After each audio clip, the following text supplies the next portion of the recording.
เกาหลีใต้บอกเลยว่ายิ้มแก้มปรีกันเลยทุกคนปลื้มใจแหงที่อ่กองทัพไทยทหารไทยได้ใช้เครื่องบินรบนะทุกคนเป็น T50 TH จากเกาหลีนั่นเองทุกคนจากเกาหลีใต้นั่นเองบอกเลยว่ายกโปรให้เลยทุกคนล่าสุดทุกคนเครื่องบินรบรุ่นนี้ก็หลายคนก็คงจะฮู้ที่ไปที่มาแล้วนะก็คือเป็นเครื่องบินรบที่ว่า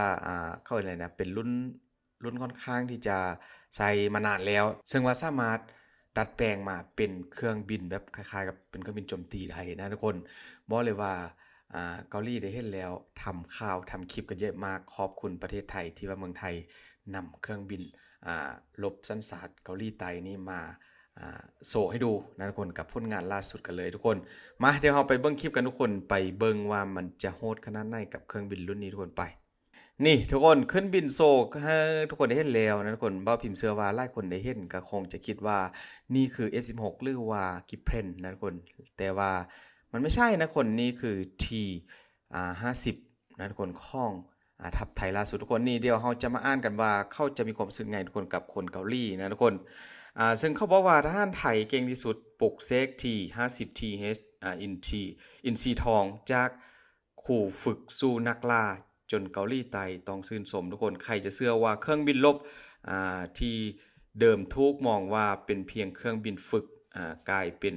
อาวุธสุดแซ่บในสนามรบจริงเมื่อกองทัพอากาศไทยนำเอา TH-50T หรือว่า Golden Eagle หรือไซยาอินชีทองนะออกมาปฏิบัติโจมตีทางอากาศ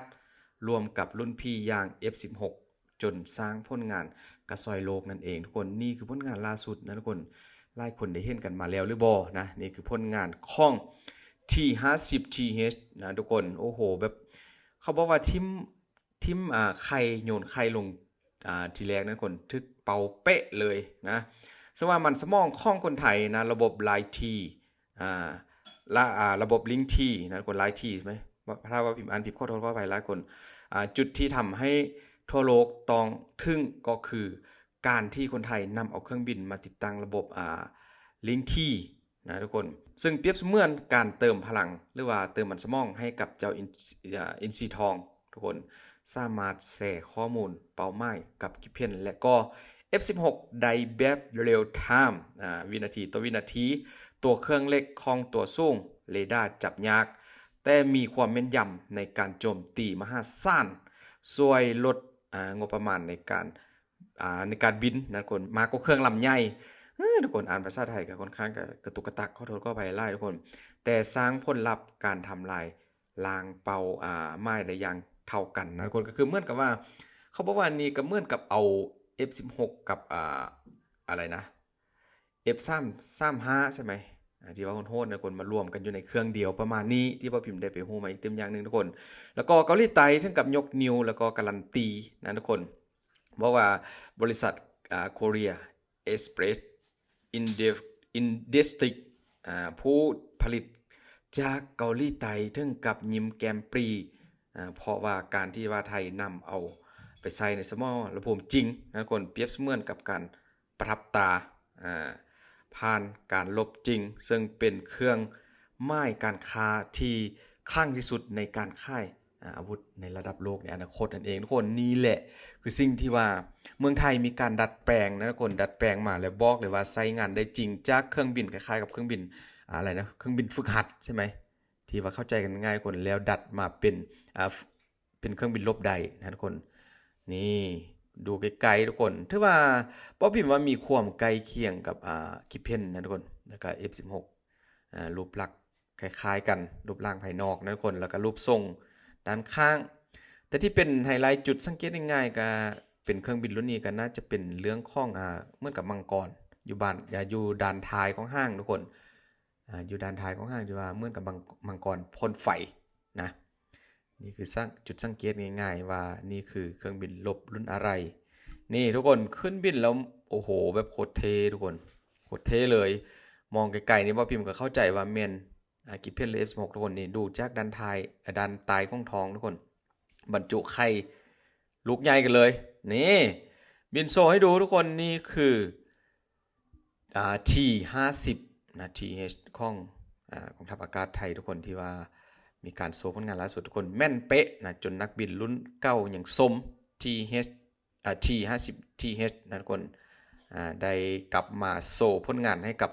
พี่น้องชาวไทยแล้วก็โดยเฉพาะก็แม่นเกาหลีนะทุกคนเกาหลีใต้ถึงกับยกโปให้เลยยิ้มภูมิใจแฮงเพราะว่านี่ก็อาจจะเป็นอีกตึม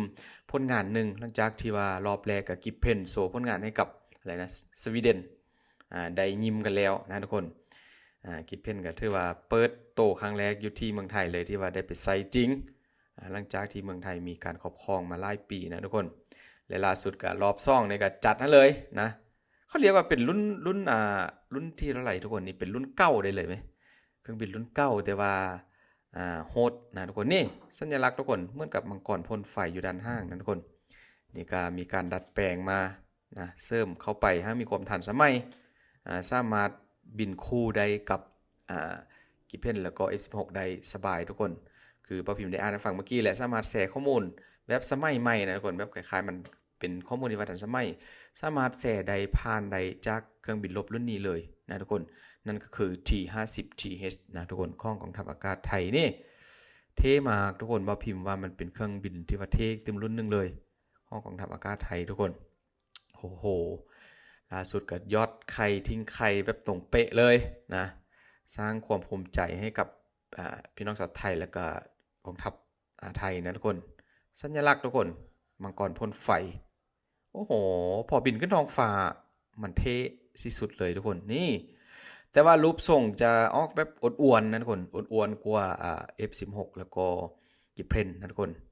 เหมือนกับมีรูปทรงแบบอวดๆรูปทรงหน้ากว่าใหญ่กว่านี่เห็นบ่โอ้โหติดไข่ซะเยอะแล้วก็บ่ต่างกันเลยทุกคนว่าพิมพ์ดูผ่านๆกันถ้าเว้นโลโก้อยู่ห้างนั่นก็น่าจะเป็น F16 นะทุกคนนี่จอดโซ่บ่มีแค่ลำเดียวมีเยอะมากทุกคนที่ 50TH นะทุกคนของกองทัพอากาศไทยจัดไปโชว์ผลงานให้กับเกาหลีถึงคันออกมายกโปให้เลยทุกคนแล้วก็ปลื้มใจแฮงเพราะว่านี่ก็อาจจะเป็นเครื่องบินอีกตัวรุ่นหนึ่งของเกาหลีที่ว่ามีการผลิตออกมานะเมืองไทยเอามาใส่ให้ดูแล้วจากสนามรบจริงโอ้โหยิ้มไม่หลุบ ยิ้มไม่หลุบยิ้มไม่หุบกันเลยทุกคนนะความพึงพอใจและความพอใจอีกอย่างหนึ่งของทหารไทยกองทัพไทยหรือว่ากองทัพอากาศทุกคนมีการดัดแปลงและก็เสริมเทคโนโลยีใหม่ๆเข้าไปให้กับเจ้าเครื่องบินT50TH นะทุกคนถือว่าทันสมัยขึ้นมาทันทีเลยแล้วก็โชว์ผลงานล่าสุดให้กับคนเกาหลีโดยเฉพาะกับแม่นบริษัทที่ว่าผลิตเครื่องบินรุ่นนี้ทุกคนปลื้มใจที่สุดนะ ขอบคุณหลายๆทุกคนนะขอบคุณที่ว่าอยู่กับผู้ทีมทุกคนมีอย่างเดียวจะอัปเดตต่อไปขอบคุณหลายๆขอให้ทุกคนโชคดีเด้อ